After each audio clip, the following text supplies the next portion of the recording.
He was like, I just want y'all to know that I love y'all. And I tried my hardest to be the best I could be. My time is slowly coming to an end. I choose my destiny and my faith. I might not be with my mama, but I'm gonna be in a better place.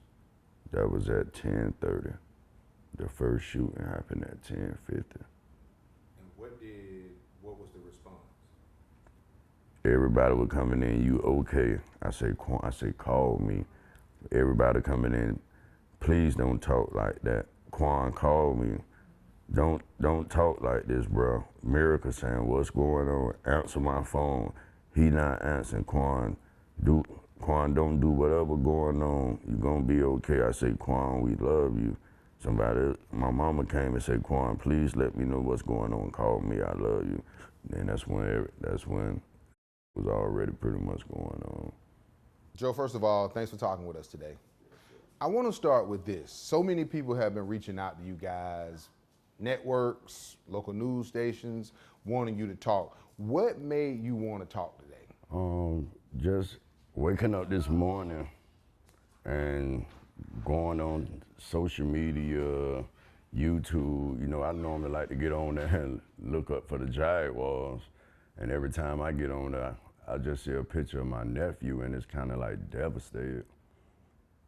It's mind-boggling, like, you know, it take the focus off my life, you know what I'm saying? Because I'm hearing what people saying and how they stereotyping my nephew or what went on when they don't know really what went on. You and your nephew obviously are tremendously close. When you learned that the shooting took place, when did you learn it, and what was your initial reaction? When I learned like from a call. You know, someone called and was saying he was killed.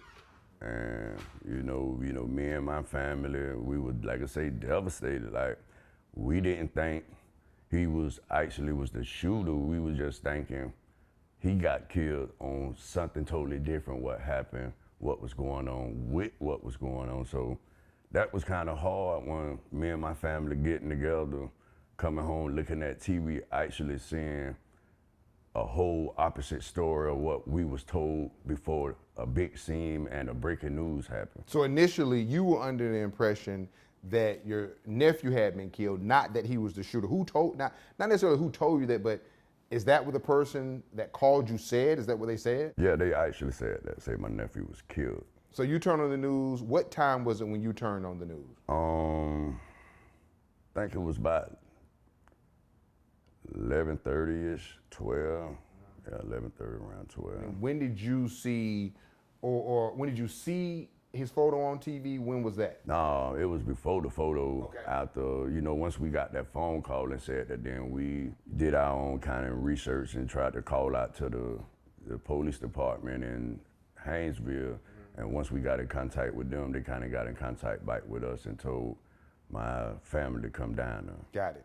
And did they give you any reason? Did they say he was the shooter? Did they give you any specifics? Sort of, kind of. You know what I'm saying? We kind of put bits and pieces together after that. I kind of figured that he was involved in the shooting. Once you did learn that he was the actual shooter, what was going through your mind? I couldn't believe it. Like, that's not the Quan that me and my brother and my mother and the rest of my family grew up and raised. So first and foremost that, Quan is a nice, loving guy.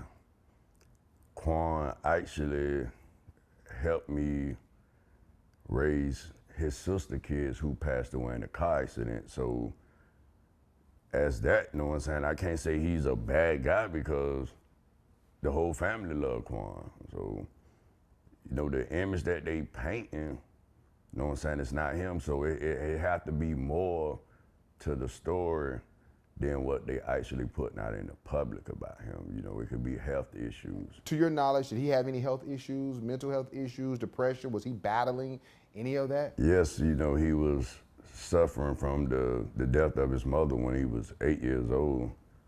You know, that could have played parts. Then he losing his sister like 2 or 3 years ago in a car accident. and also losing my father, that was like a father figure to him. So like those 3 hits, you know what I'm saying, plus whatever going on with his personal life, that he probably needed help. And no one, you know, we didn't know as a family, because we definitely would have helped him. But if the military knew, they didn't give him help till it was too late. Were there any warning signs? Never. He was the Quan with the smile, helped us out, helped me and my wife take care of the kids. So would it be fair to say you spent a lot of time asking why? Ever since I seen it on news, I'm still asking myself why. You know, I'm one phone call away. You know, I wish we could have talked about it and it would have never happened, you know. But just leave it in God's hand. I know that he is also close to his sisters and brothers. I'm sure you've spoken to them. Have you asked them, had he ever mentioned anything? Had he ever mentioned any issues? And if so, what did they say? No issues.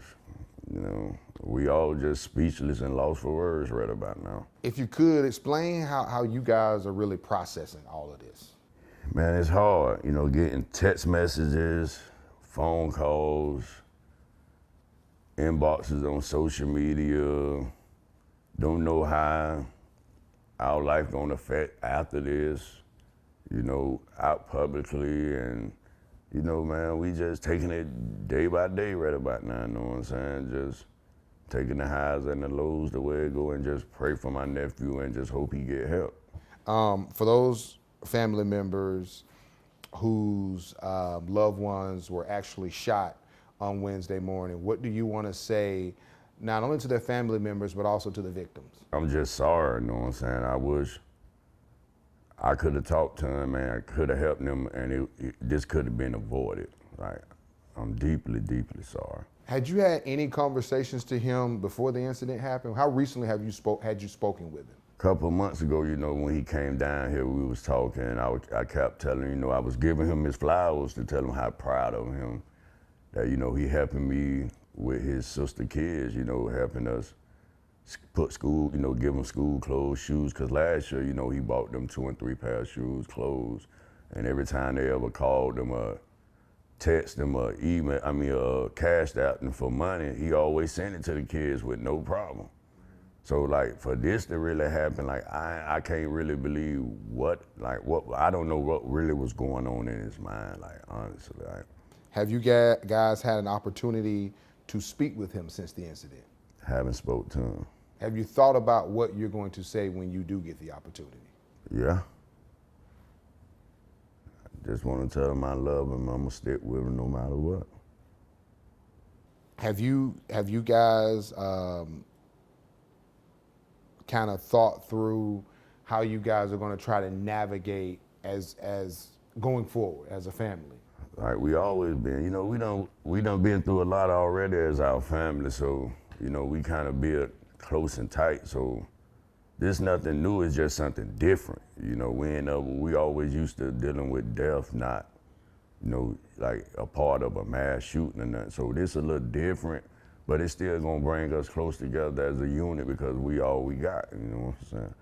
You know, you were speaking about some of the trauma that he's been through, losing his mom at 8 years old, losing his sister, losing his granddad. Could you just, if you could, explain to us how challenging you know it has been for him having to navigate through all of that?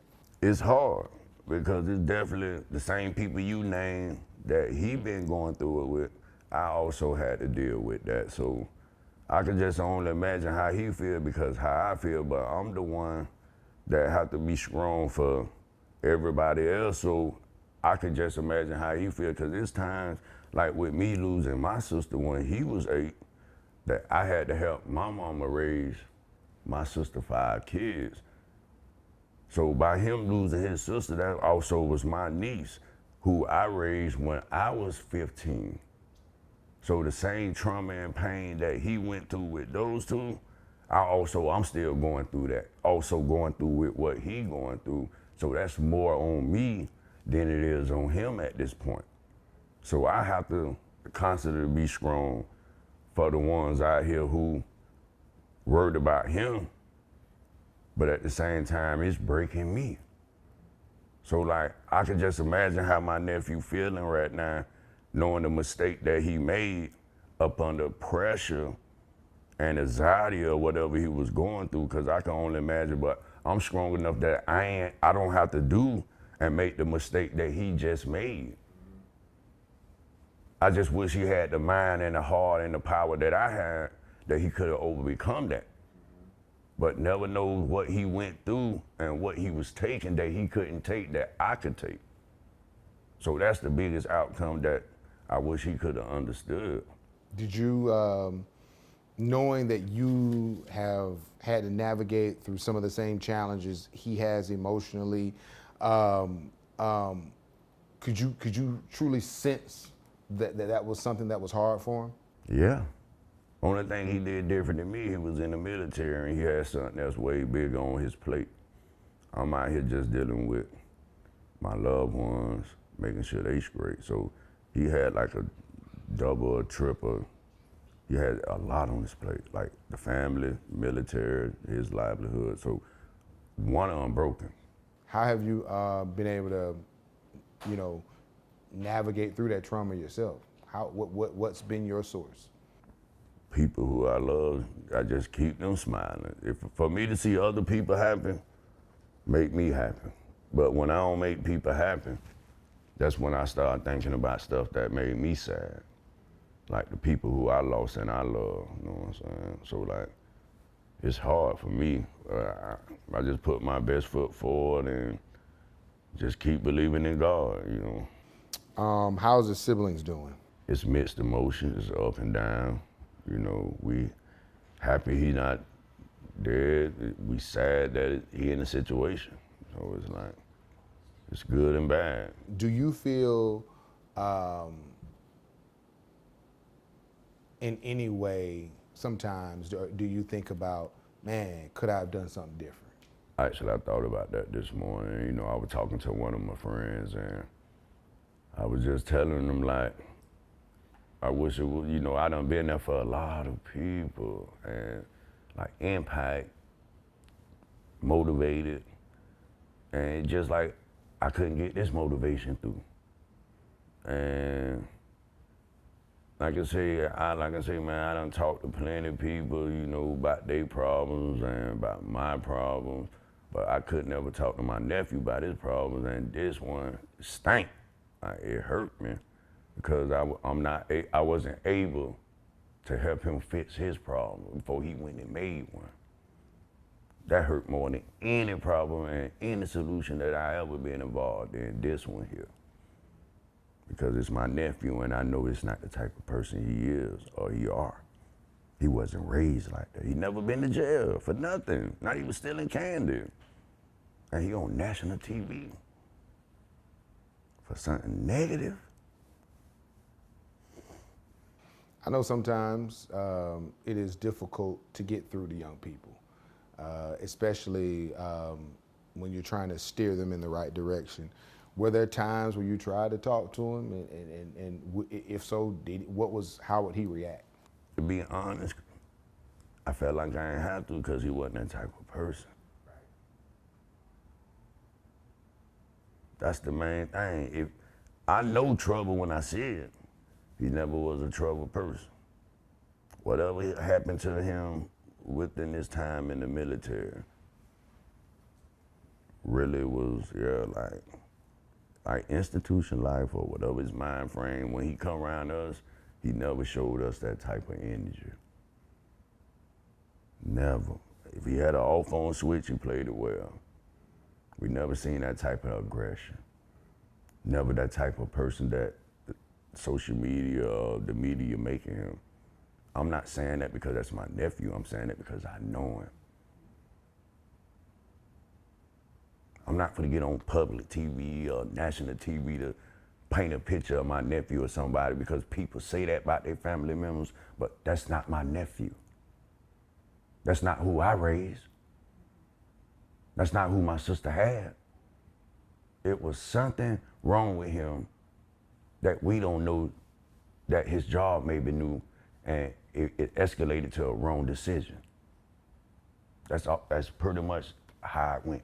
Because he never came home, never talked to me. He got 3 or 4 other uncles who impact and do just as much as me in his life. We all shocked because he never talked to us about none of this. Thinking about doing it, saying he'll do it. There's never been his tone of voice, or never been his action. If anybody know Quan, they know it's not the Quan. As a family, how are you guys moving forward? Like we've been moving, one day at a time. You know, we ain't gonna give up on our nephew, no matter what. You know, we gonna fight with him to the end. Gonna make sure he's straight. Take him, commissary, because he did that for my niece kids.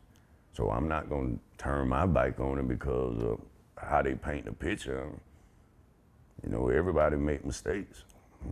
If there's any message, if there's one, and if there's not, I understand. If there's any message that you want to give to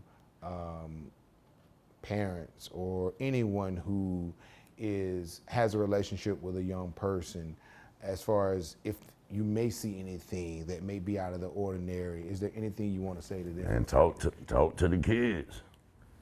You know, especially the boys. You know, boys and men really like, man, like us as men, man, we hold a lot of secrets and we don't have nobody to talk to.